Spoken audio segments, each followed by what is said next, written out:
Mortar corrections keep walking in, and I watch men fold into mud the moment a spotter catches a clean outline. My hands smear grit on metal and ink bleeds through damp paper as I relabel the route I'm told to cross fast. The memo calls my waiting too cautious, so I press deeper into broken shade and hold still until noise covers my breath. When the slit in the shutter twitches again, I move without showing my silhouette, and the line goes quiet in a way that costs something. February 1944. A battered sector of the Western Front. Low winter light, wet rubble, bare trees. Forward positions cling to a thin line of ruined buildings and broken hedges. On paper, the situation is simple. Advance by bounds. Keep pressure. In the field, one problem keeps returning. Enemy spotters.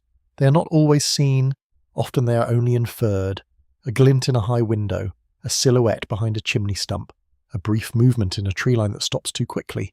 Then the correction lands. Her mortars adjust, machine guns shift, a second burst finds the path that felt safe 5 minutes earlier. The infantry learns the rhythm. A patrol steps out. A radio call goes up.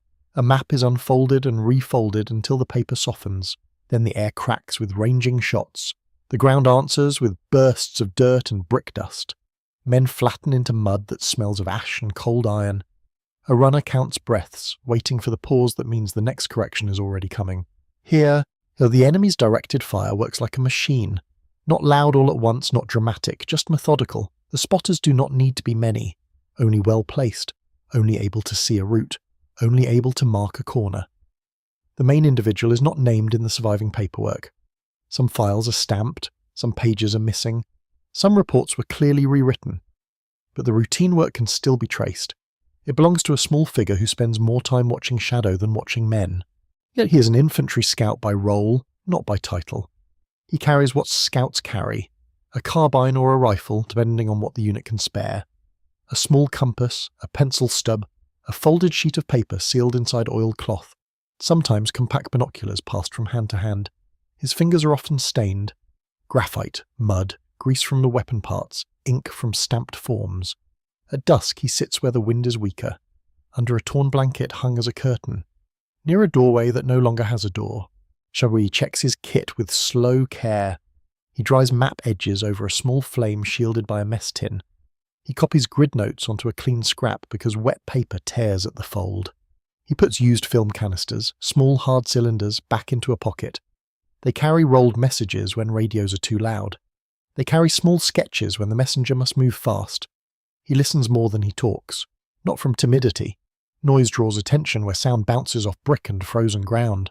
And a cough is sometimes answered by a burst. A dropped tool can bring a mortar. Boots on loose stone can pull a machine gun across a street. He is attached to small groups that must move. A relief party at night. A two-man patrol at dawn.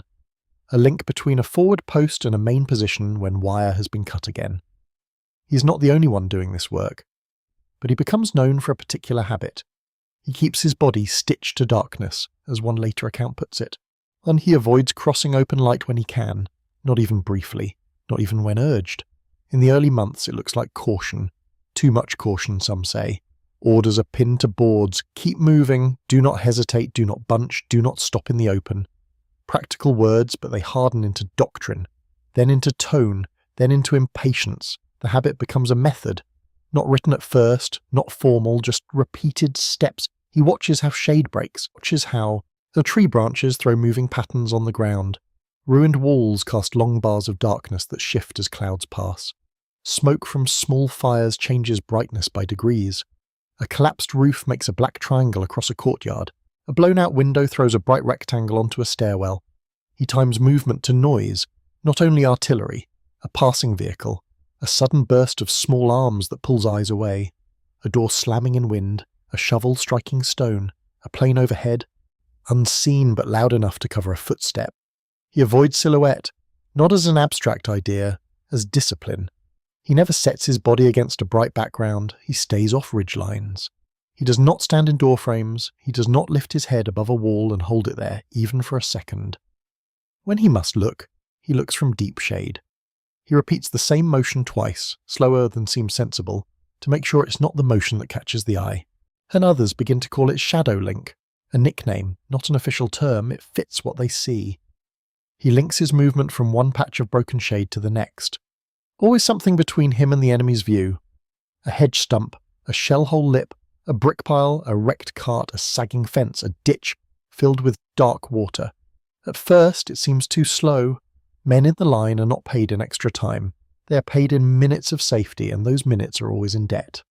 The platoon sergeant wants him across the street now. The radio operator wants the message now. The mortar section wants a better angle now. And the scout waits. Not for drama, for a cloud, for a truck to start, for friendly fire to pull attention, for a gust of wind to rattle metal and erase the sound of boots. Limits show up quickly. Sometimes the method cannot work. The terrain forces light. A snow-covered field offers no broken shade. A straight road cuts open ground.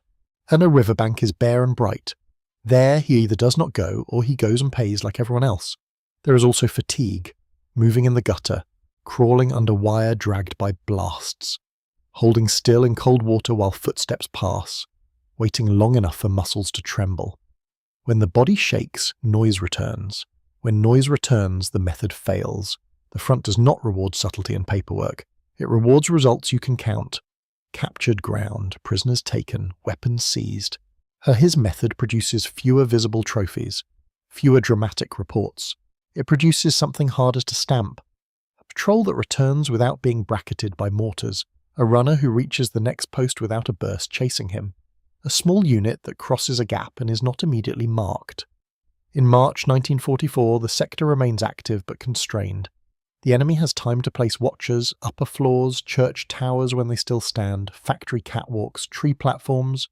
At any point overlooking likely movement, they observe, then signal, sometimes by field telephone, sometimes by runner, sometimes through prearranged fire plans that only need a sighting to activate. Friendly troops adapt in familiar ways. They fire at windows, they blast tree lines, they lay smoke, they send aggressive patrols to chase observers out. But observers are not meant to fight. They are meant to see. They withdraw, they relocate, they return later. Often they do not need bravery, but only patience. The infantry starts to feel hunted by sight. Men avoid certain corners without knowing why. They stop using a gap because the first man through always gets cut down. They abandon a broken stairwell because mortar rounds always land there. They learn to live inside patterns drawn by invisible eyes. In this atmosphere, Shadow Link is not about heroics. It is about denying the enemy a clear, repeated picture. The scout notices what others accept. The spotters are not only dangerous because they see you once, they are dangerous because they see you again. They build routines, they learn routes, they learn habits, they learn a doorway used at dusk, a hedge line that hides a path, men bunching near the same broken wall before a move. Then fire direction becomes quick and confident. So his method refuses routine. He changes small things, not enough to slow the whole line, enough to break the observer's certainty. Left side of a lane one day, a right side the next. A courtyard only when smoke is already present, never as first man out. Messages sent at irregular times. The same route walked with different pacing, so it does not read as a pattern. It is still not officially admired. It looks like hesitancy, like a man unwilling to take risk. Doctrine rarely praises the one who refuses risk. It praises the one who pushes through. By spring, losses and strain deepen the tension. The line is held by tired hands, clothing does not dry. Boots stay damp, feet swell and crack, weapons collect grit.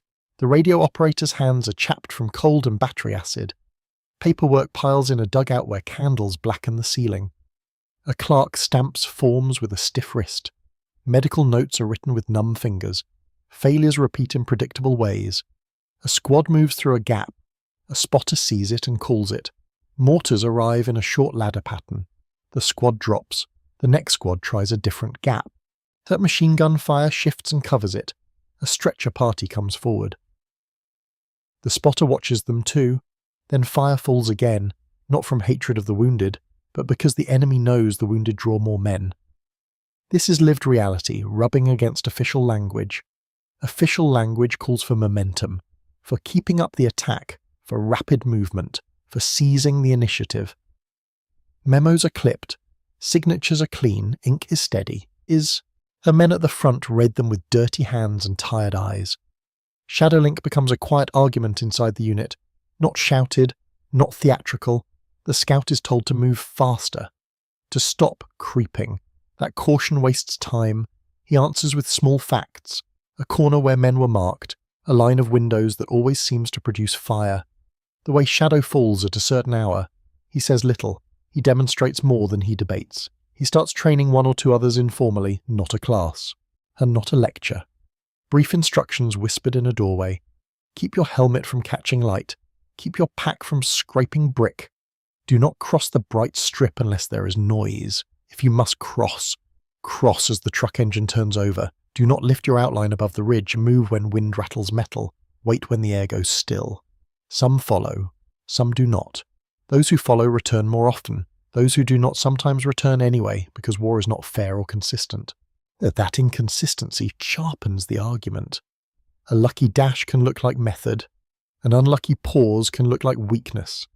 The escalation arrives in a way paperwork can record. Later summaries note enemy observed fire becoming unusually accurate over a short period. Not everywhere, in specific lanes and approaches, where movement is constrained by rubble and waterlogged ground. The unit's ability to shift position suffers. A forward post cannot be reinforced without drawing fire. A machine gun team cannot be moved without being bracketed. By seeing, the enemy begins shaping the entire local battle. Command responds in the ways it can: more smoke, more suppressive fire, more aggressive patrols, orders for faster movement to deny observation. A paradox embedded in the situation. Speed can deny observation. It can also create more noise and more silhouette. It can produce exactly the clear target the spotter needs. The scout watches the results. A patrol sprints across a bright strip and is cut down because the spotter needed one clean second. Men press against a wall and bunch because they are told to move quickly, and the bunch becomes the mark. Smoke laid too early dissipates before the move, leaving men exposed at the worst moment. He begins to treat spotters as a system, not individuals. They need sightlines, predictable movement, positions they can hold without being forced out, a way to pass corrections. And so he looks beyond the man.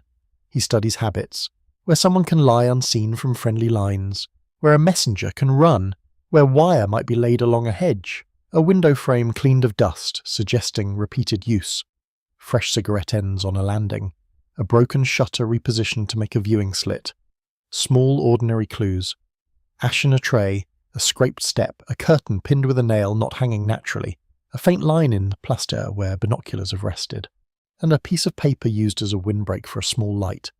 He records what he can, not in a grand notebook, in small fragments kept dry, a grid scribble, a quick sketch of a building face, and a note on when a window catches sun, a note on when enemy fire seems to wake up.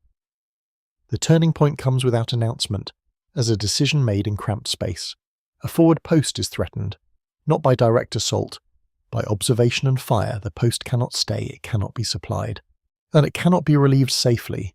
If it collapses, the line behind it opens. The men there are already exhausted. Eyes bloodshot from long nights. Hands fumbling cold buttons. Faces drawn, not dramatic, just depleted. A message arrives in a film canister. A simple instruction, according to a later recollection. Hold the post until a shift can be arranged. Do not abandon it in daylight. And deal with the enemy spotter, because smoke alone is failing. The scout proposes shadow link as more than movement discipline, a way to reach the spotter's angle without being marked. Unofficial, no time for approvals, no time for a formal patrol plan, only the immediate problem of eyes directing fire. A small team goes with him. 2, perhaps 3, records do not hold the number consistently.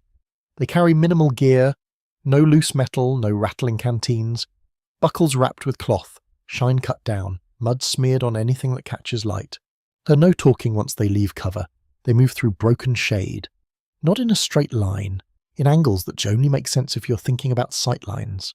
They pass a half-collapsed outbuilding. They wait under a low wall where damp moss darkens stone. They cross a bright gap timed to a burst of friendly suppressive fire, drawing attention elsewhere. They freeze when wind stops, because still air makes small sounds loud. They move when a distant vehicle grinds a gear. For long minutes, and nothing happens. That is the test the method demands, doing nothing at the right time, waiting while urgency presses. They reach a position that is not heroic in description. Behind debris, a shallow depression, a stairwell that no longer leads anywhere. From there, they can see the likely observation point without showing themselves. They do not rush it. They watch for patterns the scout has learned. A slight movement at the same slit, a brief pause, as if a head turns to check another angle, and a still moment suggesting someone is counting before signalling. They do not storm the building. They do not throw men into a bright doorway. They wait until routine betrays the spotter. When it does, they act quickly, not loudly. Later references describe a short engagement without detail. The language is restrained. Observer neutralized in one version. Observation post denied in another. No flourish, no trophies. The effect is immediate on the ground. Incoming fire slackens. It's not because the enemy lacks weapons, because the enemy loses correction. Mortars fall with less confidence. Machine guns remain dangerous, but their sweep is less precise. The forward post breathes again. Relief becomes possible under darkness. A small shift of weapons happens without instant punishment. It is not a magical act, it is a local removal of eyes. But local changes matter. They alter routine. They break a machine into smaller parts. Shadowlink spreads quietly, not as a slogan. That does practice. Men copy what keeps them alive. The scout is asked for advice more often than he is ordered to hurry. Not always, but more often. He writes small instructions that fit on a scrap. Avoid bright strips, use rubble shadow, never silhouette. Move on noise, do not be the first shape in the open. Change timing, change route. Do not teach the enemy your habits. Some officers accept it as fieldcraft. Others see a challenge to doctrine. They worry it will slow advances. They worry it will breed hesitation. They worry men will use shadow link as an excuse not to move. Later notes mention an order. Not a dramatic ban on a board, a typed memo, a signature, a stamp, a sinquit about overcautious to remote. Failure to maintain tempo, unnecessary delays under fire. It does not name shadow link. It does not need to. Men know what it means. The method is banned in spirit. Too cautious, too slow, too defensive, treated as indulgence, a quirk, a superstition. The scout feels pushback in the routine details. Brief less, stop teaching tricks, standardize movement, follow prearranged patrol routes for control. Do not waste time waiting. He answers as he can, with consequences observed. Map marks where spotters dominated approaches. The simple fact that speed does not always deny observation. Sometimes it clarifies it. Argument is not his power. The institution's power is paperwork, orders, signatures, official doctrine. Stakes peak quietly. It's not with shouting, with forms, with chain of custody, with language edited before it moves upward. He writes an after-action note with careful phrasing, no grand claims, no absolutes, restrained uncertainty. Según los partes, los registros sugieren, en informes posteriores. He describes what he can without declaring it universal. No precise numbers, no technical claims he cannot prove. He stays with what is visible. When observers are denied clear silhouette and routine routes, the directed fire becomes less effective locally. When movement respects shadow and noise, patrols reach positions with fewer immediate corrections. He sends the note up. It comes back with parts missing. A paragraph removed. A sentence softened. A phrase replaced with something safer. Censorship does not always look like black bars. Sometimes it is edited for clarity, sometimes unconfirmed, sometimes silence. He continues anyway. The field does not care about memos. Enemy spotters remain. Shells keep coming.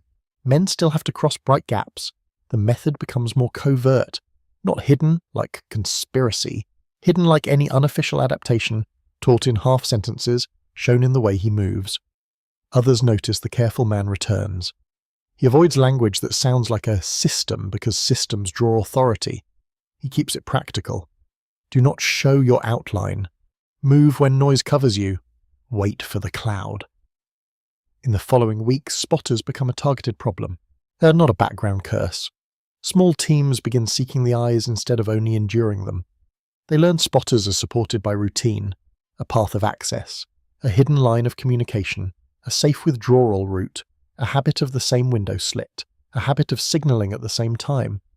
Shadowlink teams exploit this. They do not chase a man across open ground. They deny the position. They block the route. They watch the slit and wait for routine. They approach through broken shade. They mask the final movement with noise. They make the spotters work harder. slower, less reliable. This does not eliminate enemy fire. It does not make battle clean, but it changes the quality of risk. Corrections grow less confident. Fire patterns link less tightly to friendly movement. More rounds are fired just in case, wasting ammunition and dulling effect. The enemy becomes more dependent on chance than sight. The institution notices effects but struggles to name causes. And a battalion report might read, "Enemy observed fire reduced." It might credit improved camouflage, or more smoke, or aggressive counter-observer patrols. Shadowlink as a name method stays awkward. It implies earlier doctrine was insufficient. It implies patience has tactical value. It implies a low-rank scout's fieldcraft can outperform formal instruction. Pushback hardens into procedure. Patrol routes must be logged in advance for control and coordination, though routes relying on shifting shadow cannot be logged easily. Timing based on noise cannot be scheduled. Plans that depend on waiting do not fit neatly into timetables. A senior clerk asks for clearer route descriptions. A staff officer wants exact times. A forward commander wants predictability. Predictability comforts chaos. Predictability also feeds spotters. The scout adapts. Route sketches describe options rather than single lines. He marks dark zones instead of straight routes. And he writes, "Use cover provided by the rubble and trees. Avoid open strip." General enough for paperwork, specific enough to help, but he knows too much detail can be used against him. A precise note becomes a rigid order. A rigid order becomes a predictable habit. A predictable habit becomes a target. At the front, consequences stay physical. A team moves in shade and returns. A team moves in light and draws fire. A messenger runs the bright path because the memo demanded speed. And a spotter's correction follows like a string. Men carry the messenger back and the same memo is still pinned up the next day. The scout's risk turns personal, not through glory, but blame. If Shadowlink is treated as insubordination, he can be removed, reassigned, silenced without anyone saying the word, written off as overcautious. In wartime, reputation is a tool, filed, stamped, used to end a method without firing a shot. He becomes careful with his own trail in bureaucracy, and he stops writing the nickname. He stops making claims that sound like doctrine. He uses neutral language, fieldcraft adjustments, movement discipline, noise timing. Nothing that reads like a competing manual. Another local crisis arrives, not a grand offensive. A sudden rise in observed fire on a key approach. A supply route is exposed. A stretch of lane that must be used draws accurate bursts. A forward weapon position is pinned because every resupply triggers correction. The unit tries standard tools, smoke, suppressive fire, a fast dash. The dash fails because the spotter has learned the route. Smoke fails when wind shifts. Suppressive fire fails because it cannot cover every window and tree line at once. In the quiet hours before dawn, Shadowlink is allowed again, not by permission but necessity. Orders become practical when the situation tightens. Commander who discouraged it now nods without speaking, not approval, acceptance. A small team moves out. Or wire cutters, a small amount of explosive if they have it, but not relied on. Approach and denial, they move as taught. Stay in broken shade. Do not silhouette. Time movement with noise. Do not crosslight that exposes outline. They find the observation point through routine clues. A shutter slit too deliberate. Fresh debris moved aside. A faint soot line wiped where a face has pressed close. A small pile of spent cartridges suggesting a guard has been there. Not to fight, but to wait. They deny the position. Sometimes the spotter is killed, sometimes forced to withdraw, sometimes the vantage point is destroyed, sometimes a communication line is cut. Outcomes vary by account and paperwork stays cautious. The effect is consistent enough to notice. Corrections weaken again. Fire becomes less stitched to friendly movement. The lane opens long enough for supplies. A weapon team shifts. A forward post holds. The method's value is undeniable in practice. Yet it remains institutionally uncomfortable.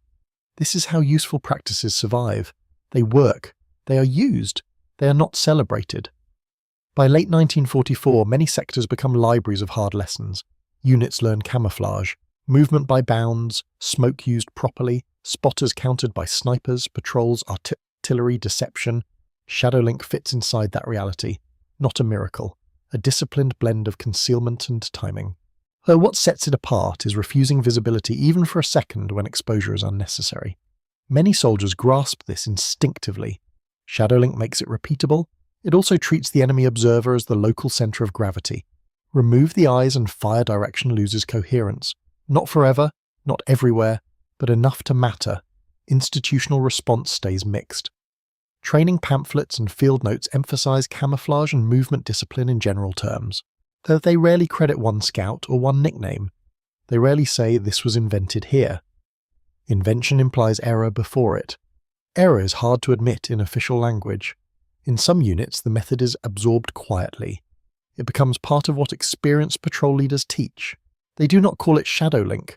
They call it good sense.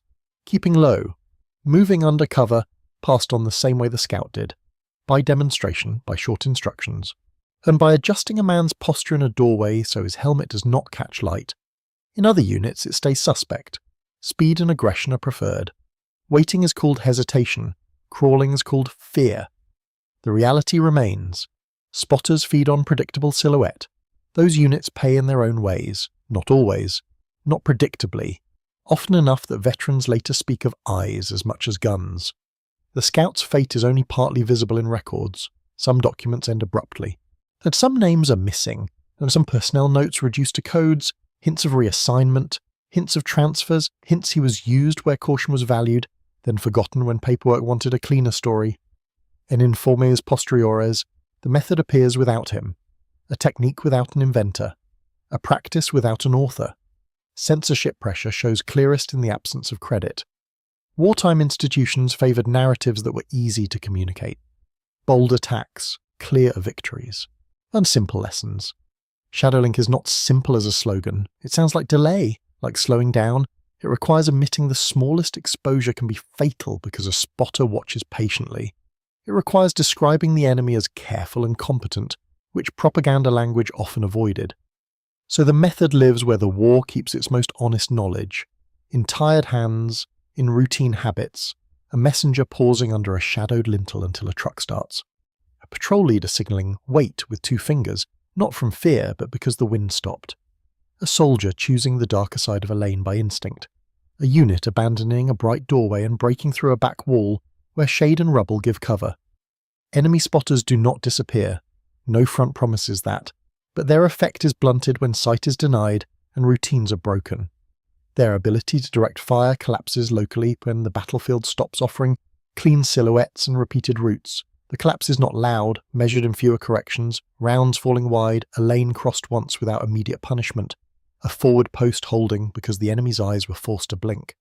After the war, official histories focus on large movements and famous formations, commanders whose names were already public, equipment and strategy. Techniques like shadowlink dissolve into general advice. Use cover. Move carefully. Avoid observation. The words remain. The lived detail fades. But the detail mattered. Boots on loose brick, a helmet edge shining in winter sun, a shadow that holds versus a shadow that shifts, patience to wait for noise, discipline to never cross light that exposes silhouette, not romantic qualities, labour, routine, work done by men whose names did not survive stamps and edits. Somewhere in the stacks of paper, a clipped report likely exists. Neutral phrasing, no nicknames, a result without the method. A line about observation denied, a line about enemy fire less accurate, a line about movement accomplished with reduced losses, if the writer dared to include it. And in quieter memory passed between veterans rather than printed, the method kept its name, Shadowlink, stitched to darkness, not because darkness was safe, yet because it was the only place the spotter's eyes could not anchor. If this kind of small, disciplined fieldcraft deserves a place in the record, follow the channel for more overlooked wartime methods and the people who carried them.